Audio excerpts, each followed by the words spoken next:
घरोघरी मातीच्या चुली मालिकेच्या 6 गुच्छ भागामध्ये इकडे आता नानांनी सर्वांना सत्य सांगायचे ठरवलेलं असता तिथे आता सुमित्रा नानांना अडवते. तेव्हा आता नाना सांगतात की आज मी तुझं काही एक ऐकून नाही घेणार आहे सुमित्रा. मला आज लक्षात येत आहे की पार्वती नक्की माझ्या स्वप्नात का आली होती ते. पार्वतीने मला संकेत दिले होते की आता वेळ आली आहे सगळ्यांना खरं सांगण्याची. ऐश्वर्या तर आता या धमाक्याची वाटच पाहत होती. तेव्हा आता तिथे नाना खूप मोठा बॉम्ब फोडत सगळ्यांना सांगतात की पार्वती ही माझी पहिली बायको होती. तेव्हा सगळ्यांनाच तिथे मोठा धक्का बसतो. तर त्यानंतर नाना तो फोटो दाखवत सगळ्यांना सांगतात की हा आमच्या लग्नाचा फोटो आहे, जो जानकीने हिम्मतरावांच्या घरी पाहिला होता. धक्केनाच आता शेरू आणि सारंग दोघे एकमेकांकडे पाहतात.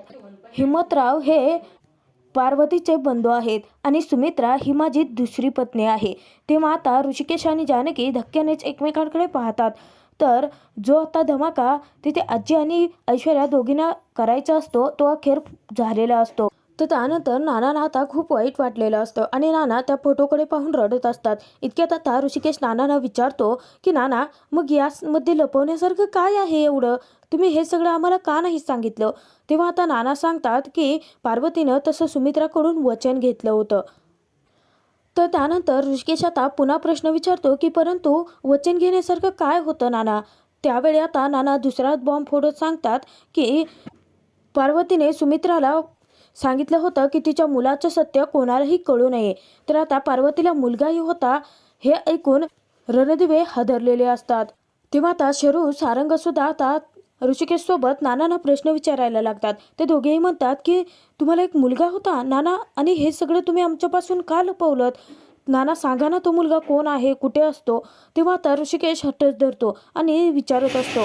तेव्हा आता नाना सांगतात की हा जो मला प्रश्न विचारतो आहे ना की पार्वती नक्की कोण आहे, तोच आहेस. हो ऋषिकेश, तूच आहेस माझा आणि पार्वतीचा मुलगा. तेव्हा आता ऋषिकेश सोबत सारंग, जानकी, शेरू यांना सुद्धा आता मोठा धक्का बसलेला असतो. ऋषिकेश आता पुरता हादरून गेलेला असतो. सुमित्राला आता ज्याची भीती होती नक्की तेच घडलेलं असतं आणि ऐश्वर्याला हे सगळं हवं असतं. ऋषिकेश आता पुरता कोसळून गेलेला असतो. त्यानंतर तो सुमित्राकडे वळून पाहतो तर सुमित्रा आता माना हलवून होकार देते की नाना जे काही सांगत आहेत ते सत्यच आहे. तेव्हा आता नाना घडला सगळा प्रकार सांगतात. ऋषिकेशला सांगतात जेव्हा तू ताना होतास ना त्याच वेळेस पार्वतीने सुमित्राच्या ओटीमध्ये तुला घातलं आणि तिच्याकडून वचन घेतलं की पार्वतीच तुझी आई आहे, हे सत्य कधीही तुला कळू देऊ नकोस. ऋषिकेश आता धक्क्यानेच कोसळलेला असतो. तो खालती पडणार इतक्यातच आता शेरू आणि सारंग त्या दोघे आता ऋषिकेशला सावरतात. तेव्हा आता नाना सांगायला लागतात की हो ऋषिकेश, तू माझा मोठा मुलगा पार्वतीच्या पोटचा, आणि सारंग, शेरू, सौमित्र हे तिन्ही सुमित्राच्या पोटची मुलं आहेत. ऐश्वर्याला तिथे आता सत्याचा बॉम्ब फोडल्यानंतर ज्यासाठी तिने अट्टहास केलेला असतो ते सगळं काही आता तिच्या समोर घडलेलं असतं आणि त्याचमुळे मुद्दाम आता ती समोर येते आणि धक्का बसल्यासारखं तिथे म्हणायला लागते की काय, म्हणजे आता ऋषिकेश दादा सुमित्रा आईचा सावत्र मुलगा आहे? हे सत्य ऐकून तर आता रणदिवेंना मोठा धक्काच बसलेला असतो. तेव्हा आता सुमित्रा ऐश्वर्यावरती खूप चिडते आणि तिला सांगते की ऐश्वर्या, इथून पुढे या घरात हा शब्द कधीही वापरायचा नाही. सुमित्राला याच सगळ्या गोष्टींची भीती वाटत होती, त्याचमुळे तिने नानांना अडवण्याचा प्रयत्न केलेला असतो. परंतु नानाने आता काळजावरती दगड ठेवून अखेर ऋषिकेशला सगळं काही सत्य सांगितलेलं असतं, जे की आता सत्य पचवणं सगळ्यांसाठीच खूप कठीण जाणार असतं. त्यानंतर सुमित्रा आता खूप रडत असते आणि ती सांगते की या घरात सक्का आणि सावत्र करायचंच नव्हतं, म्हणून तर पार्वतीने माझ्याकडून आता ते वचन घेतलं होतं आणि आतापर्यंत आम्ही दोघांनी ते सत्य लपवलं होतं. तर त्यानंतर सुमित्रा ही ऋषिकेशकडे येते, ऋषिकेशला सावरते, त्याला सांगते की ऋषिकेश बाळा, अरे तू सावत्र नाही आहेस, तू माझा मुलगा आहेस, तू मला आई केलं आहेस, तू फक्त माझाच राहणार. तेव्हा सगळेच आता तिथे धक्क्यामध्ये असतात आणि हे सत्य ऐकून सगळेच आता कोसळून गेलेले असतात. ऋषिकेश आता पुरता कोसळून गेलेला असतो. तो सुमित्राला आता घट्ट मिठी मारतो आणि एखाद्या लहान मुलासारखं आईच्या कुशीत शिरून ढसाढसा रडायला लागलेला असतो. तर त्यानंतर आता कसं तरी सुमित्रा त्याला सावरते, त्याला समजावते, त्याला सांगते की ऋषिकेश, अरे आता खूप मोठं झालं आहेस तू, एका मुलीचा बाप आहेस, तरीही हे सत्य पचवणं तुझ्यासाठी किती जड जातं आहे. आणि त्यावेळी तू लहान होतास, तेव्हा जर आम्ही तुला सत्य सांगितलं असतं तर ते पचवणं तुला खूप कठीण गेलं असतं बाळा. म्हणून आम्ही दोघांनी आत्तापर्यंत सत्य लपवून ठेवलं. मूर्ख ऐश्वर्याला मात्र हा सगळा काही ड्रामा वाटत असतो. ऋषिकेश तिथे आता सुमित्राला सांगायला लागतो की बरोबर केलं आई तुम्ही, माझ्यापासून सत्य लपवलं तेच. आई मला आता सत्य ऐकून खरंच खूप त्रास व्हायला लागला आहे. तू माझी आई नाहीयेस हे सत्य पचवणं मला खरंच खूप कठीण जातं आहे. तेव्हा आता शरू तिथे सांगते की दादा अरे असं नको बोलूस.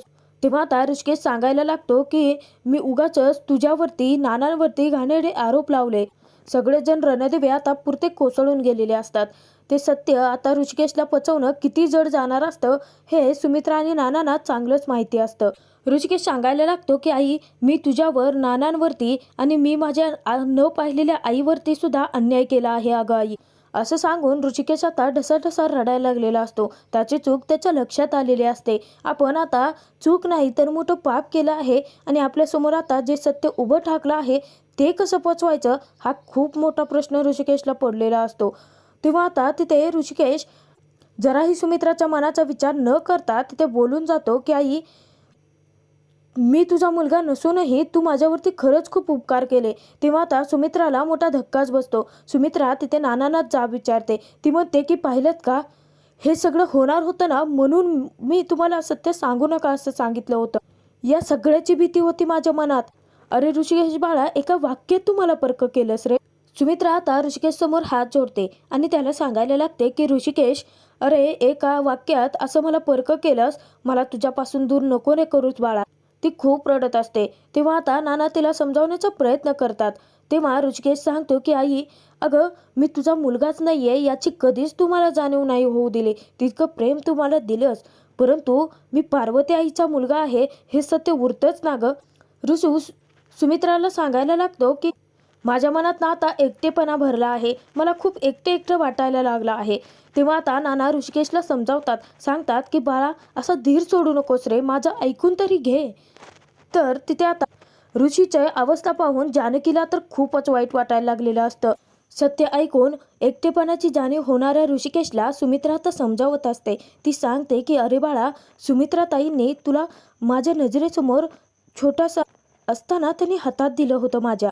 ऋषी तू एकटा नाही आहेस, तू 2-2 आईंचा लाडका मुलगा आहेस, माझं ऐकून तरी घे. तर त्यानंतर सुमित्रा स्वतःलाही सावरते. ती पटकन आपले डोळे पुसते आणि तिथे सगळ्यांना सांगते की सारंग, शरू, जानकी अजिबात कोणी रडायचं नाही या. सगळ्यांनी डोळे पुसा बरं. सगळेजण आता शांत राहा. या विषयावरती या घरात पुन्हा कधीच चर्चा होणार नाहीये. सत्य कळलं आहे ना ऋषी, तुझ्या मनातले सगळे गैरसमज आता मिटले आहेत ना, मग आता डोळे पुस. अरे तू माझाच आहेस आणि माझाच राहणार आहेस.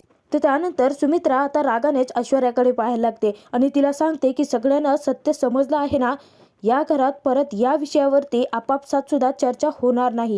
आपण सगळे एक होतो आणि कायम असेच एकत्र राहणार आहोत. तिथे आता सुमित्रा ऐश्वर्याला ठणकावून सांगते की सावत्र हा शब्द या घरात कधीही कुणीही काढायचा नाही. तेव्हा आता ऐश्वर्या गुपचूपपणे मान हलवून होकार देते. ऋषिकेश आता पुरता तुटून गेलेला असतो. ऋषिकेशला काहीच समजत नसतं. खूप ढसाढसा तो रडायला लागलेला असतो. त्याची अवस्था सुमित्राला पाहवत नसते. तेव्हा सुमित्रा परत आता ऋषिकेशचे डोळे पुसते आणि त्याला सांगते की ऋषी अरे बाळा नको ना रे रडू. लहानपणापासून मी कधी तुला रडताना पाहिलंच नाही, मग आता का रडतोयस तू? मला खरंच खूप वाईट वाटतं आहे. तर त्यानंतर जानकीला आता तिथे सुमित्रा सांगते की ऋषीला आतमध्ये घेऊन जा. परंतु आता ऋषी इतका तुटून गेलेला असतो की त्याचं भान राहिलेलं नसतं आणि जानकी आता ऋषीचा हात पकडणार तो तसाच तिच्या समोरून एकटा चालत रूममध्ये निघून जातो. सगळ्यांच्या नजरा आता ऋषिकेशकडे वळलेल्या असतात. सगळेजण सत्य ऐकून हादरून गेलेले असतात. सुमित्राला ज्याची भीती वाटलेली असते सगळं तसंच घडत असतं. तर ऋषीच्या पाठोपाठ पळत आता जानकी त्याच्या पाठीमागे रूममध्ये गेलेली असते. तर त्यानंतर इकडे सुमित्राचा नाना हात पकडतात. तेव्हा नानाही आता सुमित्राला सावरतात, तिला रूममध्ये घेऊन जातात. एक एक करून सगळेजण आता आपापल्या खोलीत निघालेले असतात. ऐश्वर्याने जो धमाका केलेला असतो त्यामुळे सगळे तुटलेले असतात. सगळ्यांचीच मनं आता विखुरलेली असतात. तर इकडे जानकी आल्यानंतर पाहते तर ऋषी आता एकटाच बसलेला असतो. तो पुरता तुटून गेलेला असतो. तेव्हा आता जानकीला तो म्हणायला लागतो की काय झालं ग हे जानकी, मी ना खूप मोठा मूर्खपणा केला. आणि ऋषी आता स्वतःलाच मारून घ्यायला लागतो. तेव्हा जानकी त्याला समजावते. तर त्यानंतर ऋषिकेश हा जानकीच्या मिठीत जातो आणि खूप ढसाढसा रडायला लागलेला असतो. तर ऋषी आता सगळे दोष स्वतःवरती घेतो. ऋषिकेश आता जानकीला सांगायला लागतो की हिम्मत काकाने मला सांगितलं होतं की तुझे वडील देव माणूस आहेत, परंतु मी त्याच्यावरती विश्वास न ठेवता आपण मूर्खासारखे पुरावे शोधत बसलो. जानकी, काय वाटलं असेल ग नानांना? ऋषीला समजावण्याचा जानकी खूप प्रयत्न करत असते. ऋषी आता त्याला काय करावं ते समजत नसतं. तर तो जानकीला सांगतो की आता कोणत्या तोंडाने मी माझ्या नानांकडे जाऊ? आई मला आता तिथे सगळं काही सांगण्यासाठी आली होती, समजावत होते आपल्याला, आपण परत तिला पुराव्यांच्या गोष्टी सांगत बसलो. त्यानंतर ऋषिकेश जानकीला सांगतो, इथून पुढे आता मी आईला सुमित्राई अशी हाक मारू का? मी जेव्हा जेव्हा आता माझ्या आईला हाक मारायला जाईन तेव्हा मला पार्वती आईचा चेहरा माझ्या नजरेसमोर येईल. एका क्षणात सगळं काही बदलून गेले जानकी. तेव्हा आता ऐश्वर जानकी ऋषिकेशची समजूत घालते. ती सांगते की आईने सांगितलं आहे का? सांगितलं आहे ना की काहीही बदललेलं नाही आहे ऋषिकेश. मग काहीही बदललेलं नाही आहे.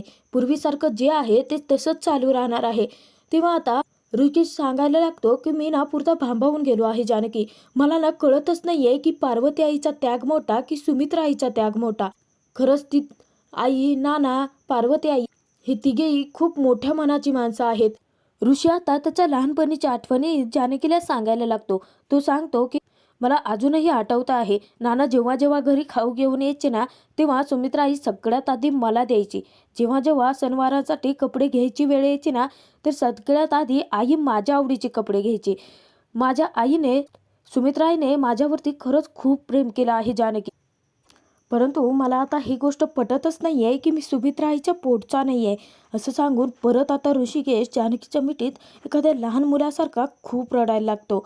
हा भाग आता इथेच संपतो. तर पुढील भागात आपण पाहणार आहोत की आजी तिथे आता ऐश्वर्याला सांगत असते की या घरात सावत्र हा शब्द वापरायचा नाही, हे सुमित्राने सांगितलं आहे. मग तेव्हा आता ऐश्वर्या कारस्थान रचते आणि ती सांगते की आता या घरात सावत्र हा शब्द न वापरता गेम खेळायची. तर त्यानंतर ऋषिकेश हा नाना आणि सुमित्रा आईकडे गेलेला असतो. तो त्यांना काहीच न बोलता तेथून परततो. तर सुमित्राला आता खूप वाईट वाटतं आणि ती नानांना सांगायला, माझा ऋषी माझ्यापासून दुरावला हो, सावत्रपणाचा भुंगा लागला आहे त्याच्या मनाला आता. तर त्यानंतर दुसऱ्या दिवशी सकाळी जेव्हा ऋषिकेश आता टेरेसवरती असतो तेव्हा ऐश्वर्याने आता कोणाला तरी फोन केलेला असतो आणि सांगत असते की माझ्या नवऱ्याला कंपनीमध्ये काहीच काम दिलं नाहीये. माझ्या नवऱ्याला ग्राउंडवर फेकलं आहे ना, त्याला फक्त शेतीत घातलं आहे. तेव्हा आता ऋषिकेशला खूप वाईट वाटतं ऐश्वर्याचं बोलणं ऐकून आणि तो स्वतःलाच दोष देत म्हणायला लागतो की म्हणजे माझ्याकडून सारंगवरती अन्याय तर होत नाही आहे ना. इतक्यात आता जानकी तिथे आलेली असते आणि जानकीने ऋषिकेशचं सगळं बोलणं ऐकलेलं असतं. तर जानकी कारस्थानी ऐश्वर्याला आता धडा कसा शिकवणार आणि सुमित्रा जानकी मिळून आता रणदेवींचं अख्खं कुटुंब कसं बांधून ठेवणार हे पाहणं खूप मनोरंजक ठरणार आहे. घरोघरी ॲक्च्युली या मालिकेचा आजचा भाग तुम्हाला नक्की कसा वाटला हे कमेंटद्वारे नक्की कळवा आणि या मालिकेचे एपिसोड पाहायला सबस्क्राईब करायला अजिबात विसरू नका.